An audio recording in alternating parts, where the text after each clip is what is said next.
To race a championship with somebody that is very good like Nigel and have the same car, have the same information, knows everything about me, and know all my tricks, and know what a car I'm running, know my setup. You know, it'll be very, very difficult.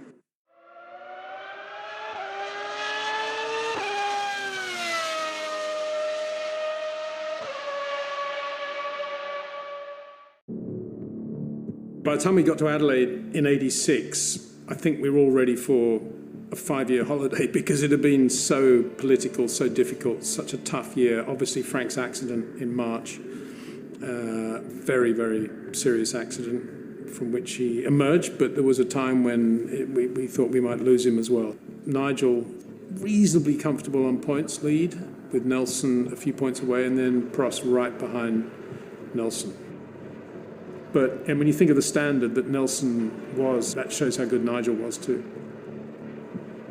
In any one race, there were 6 or 7 drivers that could still win.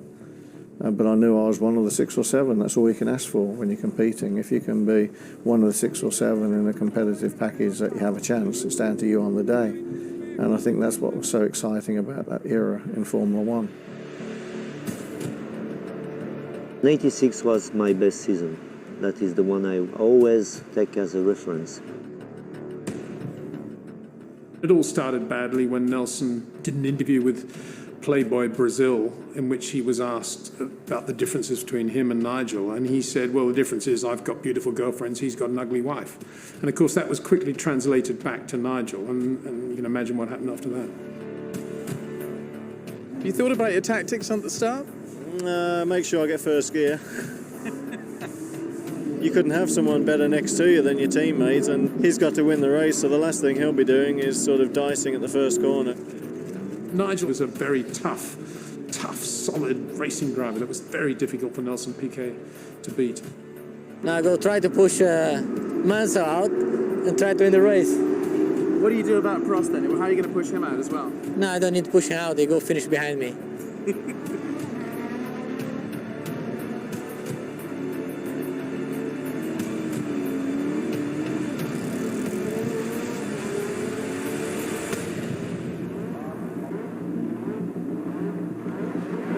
Nelson, Piquet and Mansell together, and it's go, and a superb start from Nigel Mansell. Senna goes through into second place ahead of Piquet.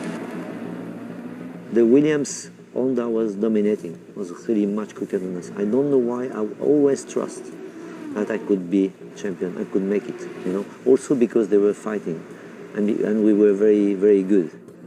The early phase of that race was all about Nigel driving within himself. He'd got the pole, so we knew how quick he was, he knew how quick he could be, but it was all about, I'm going to finish third. And Nigel, actually, think about this, Nigel's not very good at finishing third. He hadn't driven many races like that in his life. Every race he'd ever driven was to win. So it's not an easy thing, actually, but he did it really well. And whenever there was pressure behind him, he just let the guy go, whether it be Nelson. And Keke Rosberg was really quick at the start, and it didn't finish. Rosberg out! Keke Rosberg is out! We knew that we are going to have some tires problem. And I was a little bit lucky for one reason. We have done a fantastic practice on Friday and Saturday. We knew that we could not do the whole race with the tires. And we had planned a stop. Nobody knew except the team and the Goodyear people at the time.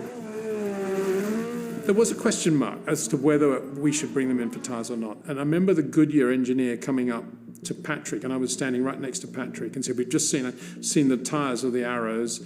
They're perfect. Don't bring Nigel in. He can do the race. Because a pit stop was always a risk.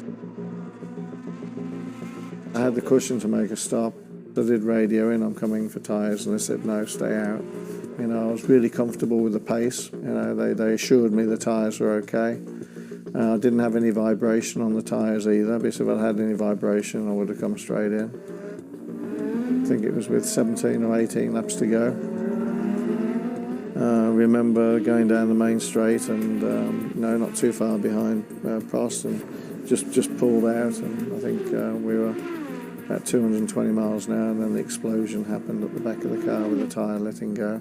It gave no warning, it just let go.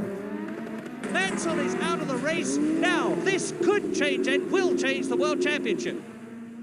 It ripped the suspension and it ripped the brake line off, and obviously we then took all the might to actually keep the car facing the right direction so I didn't go straight into the wall. And obviously that was that championship done. Lost the championship by 1 point. So yeah, it's a pretty tough day.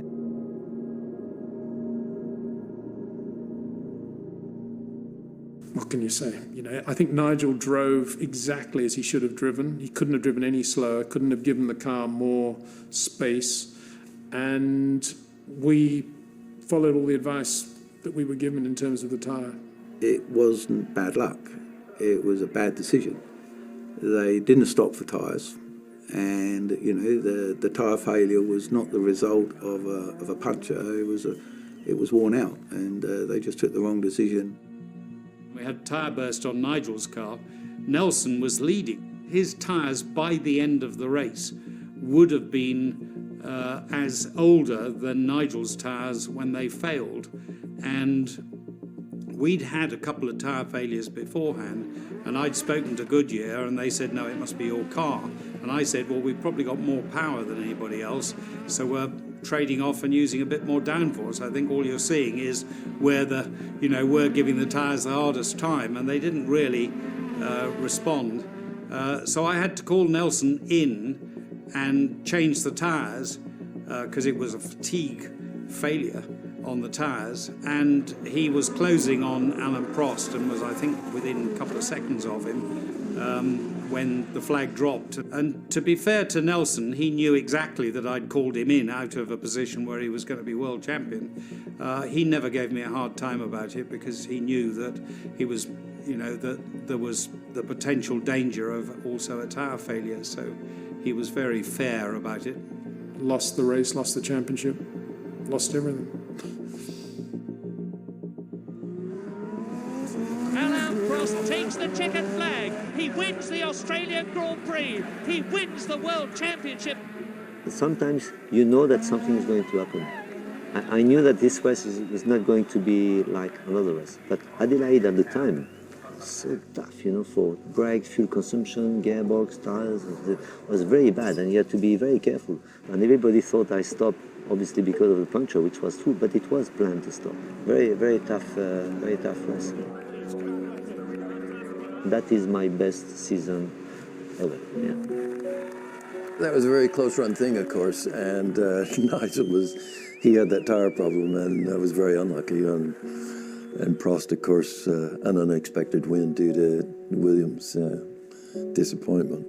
Afterwards, you feel horrendous, packing up, going home, looking down at the McLaren garage, all the cheering and the drinking of champagne, and at that moment, that's when you think, do you really want to do Formula One?